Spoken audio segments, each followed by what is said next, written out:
on se retrouve aujourd'hui pour une petite vidéo tuto qui m'a été demandée sur la pochette à tirettes que j'avais mis dans un album. Je l'avais vue sur un site et à chaque fois j'oublie de noter le nom. Donc je voulais préparer en tuto à ma façon et puis à ce moment-là, si vous avez des questions, n'hésitez pas. Par contre, les tailles que je vais vous donner sont les tailles que j'ai utilisées par rapport à mon matériel, mais vous les adapterez. Je vais vous expliquer ça tout de suite. Alors, il vous faut du cardstock. Et moi, j'utilise un sac de congélation. En fait, il faut un plastique qui glisse bien. Et dans mon sac de congélation, je découpe une bande de 5 cm environ de large. Donc, prenez pas les super grands sacs à congélation. Moi, c'est un tout petit, vous voyez. Combien il fait celui-là? Est-ce que c'est marqué dessus?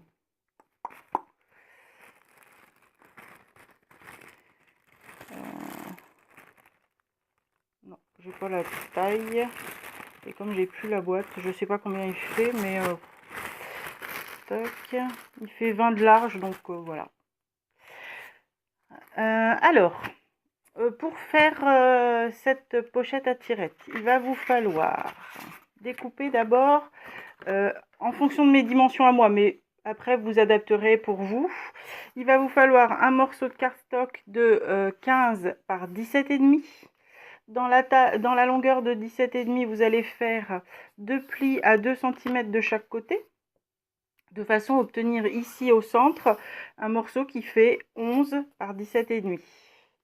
Au bout de vos languettes à plier, hop, vous allez couper à 4,5 des deux côtés. Et ça, on viendra le coller par la suite.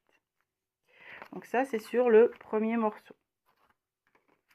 Ensuite, vous venez couper un morceau qui fait 10,5 par 17,5. Voilà. Un autre morceau qui fait 11 par 17,5. Et ensuite, vos deux cardstocks qui vont coulisser à l'intérieur, qui eux font 10 par 15 et il vous en faut 2. Le montage, je vous montre vite fait le montage avant qu'on passe réellement à la réalisation. Vous allez avoir le premier cardstock qui fait 10,5 par 17,5 qui sera à l'intérieur. Vous aurez le grand cardstock avec les replis qui se trouvera ici. Et celui-ci qui se trouvera là. Donc vous le mettez soit dans ce sens, soit dans ce sens, ça n'a pas d'importance. Mais l'idée, c'est de former une boîte avec à l'intérieur votre cardstock. Celui-ci, pour l'instant, coulisse, mais il ne coulissera plus. Voilà. Juste que je rajoute. Non, ça, c'est pas... Voilà. Alors, on va faire sur la partie qui fait 10,5 par 17,5. Vous venez enfiler votre petit morceau de plastique circulaire comme ceci. Alors sinon, vous pouvez prendre un sac plastique, le découper, le recoller, mais c'est tellement plus simple avec ça. Puis en plus, dans un petit sac de congélation comme ça, vous pouvez faire plusieurs tirettes, il n'y a pas de problème. Voilà. Donc vous voyez que là, si je veux tourner mon sac plastique, il tourne sans problème. Sur mon petit sac plastique, on va le mettre dans ce sens-là, ça sera plus simple. Sur mon petit sac plastique, je vais venir mettre 2 petits morceaux de scotch double face. Voilà.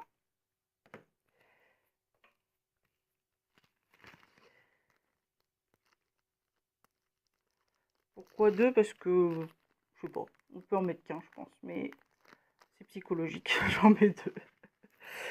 Donc sur mon scotch double face, je viens mettre ici mon cardstock qui fait 10 par 15 et je viens le mettre dans la position terminale. C'est-à-dire que vous voyez ici, j'ai mis à peu près 1 cm. Donc je viens le mettre ici à la position où je souhaite qu'il soit, c'est-à-dire à ras de l'autre. Et quand je vais le tirer, voilà, je peux le tirer d'1 cm, pas plus. D'accord?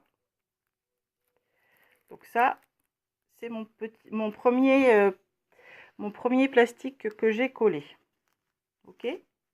Et maintenant que je l'ai collé, donc du côté opposé à là où je l'ai scotché, je vais venir le placer ici tout en haut, à ras du haut. Et maintenant je retourne en maintenant le tout. Donc je me retrouve avec un cardstock qui est collé ici en haut et qui va pouvoir être tiré dans ce sens. Là je vais faire l'inverse. Je vais venir mettre mes petits bouts de scotch de ce côté, enfin de scotch double face. Voilà. Je suis à peu près à 1 cm aussi. Pas exactement, mais ça n'a pas d'importance puisque c'est dans l'autre sens qu'on va le tirer. De toute façon, non, je suis en train de dire des bêtises. Voilà, je dis des bêtises. Bon, c'est pas grave, on va laisser celui-là là. Il faut en fait que je vienne mesurer ici. Donc c'est par ici que je veux qu'il sorte. Donc, bon, celui-ci est bon, mais je vais prendre celui-là. Donc, vous prenez votre mesure en mettant votre cardstock à ras et vous venez le coller ici tout en haut. Donc celui-ci, je ne vais pas m'en servir, hein, j'ai fait une erreur, mais vous n'en tenez pas compte. Donc, on décolle ici. On a un envahisseur qui marche sur la pointe des pieds en ricanant. Hop, et on vient le coller ici à ras. Voilà, ce qui fait que maintenant, bon pour l'instant il n'est pas maintenu, mais si je tire d'un côté, ça le fait sortir de l'autre côté.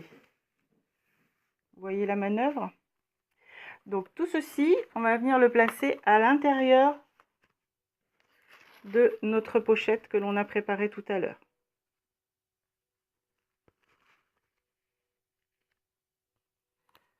Voilà. Sauf que si je la mets dans le bon sens, c'est mieux. Voilà, donc celle que l'on a découpée ici, la languette que l'on a découpée, on va venir sortir notre première languette de façon à obtenir ici nos 4,5 et on va venir coller nos petits rabats de 4,5. Ce qui va venir faire en fait une petite butée à ma languette. Et du coup, éviter qu'elle rentre complètement puisque je ne l'ai pas fait de la taille complète du document. Mais on aurait pu le faire de la taille complète. Hein.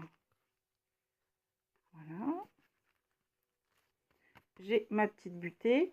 Donc, quand je vais pousser ici, ça va me bloquer l'avancée de mon cardstock. Ce qui fait qu'il restera toujours légèrement sorti. Maintenant, je replie les côtés et je vais venir tout simplement coller celui-ci par-dessus. Donc, celui qui fait 11 par 17,5. Mais je vous dis, la taille, ça va dépendre complètement de votre sachet. Hein. Et je viens le positionner par-dessus. Voilà. Alors, je vais... Hop. Donc, du coup, on obtient ceci. On peut le coller dans un sens ou dans l'autre, ça n'a pas d'importance. Et on tire d'un côté. Et quand on rentre, ça rentre des deux côtés. Voilà. Vous voyez, c'est vraiment rien de plus simple. Bah écoutez, j'espère que j'ai été claire parce que c'est un petit peu technique, on va dire, mais c'est franchement très simple, honnêtement. Lancez-vous, faites-en un, quitte à en rater un une première fois, c'est pas bien grave. Mais voilà, puis sinon vous sectionnez la vidéo, puis vous regardez morceau par morceau. Évitez de refaire l'erreur que j'ai faite avec mon scotch. Voilà, à bientôt, au revoir.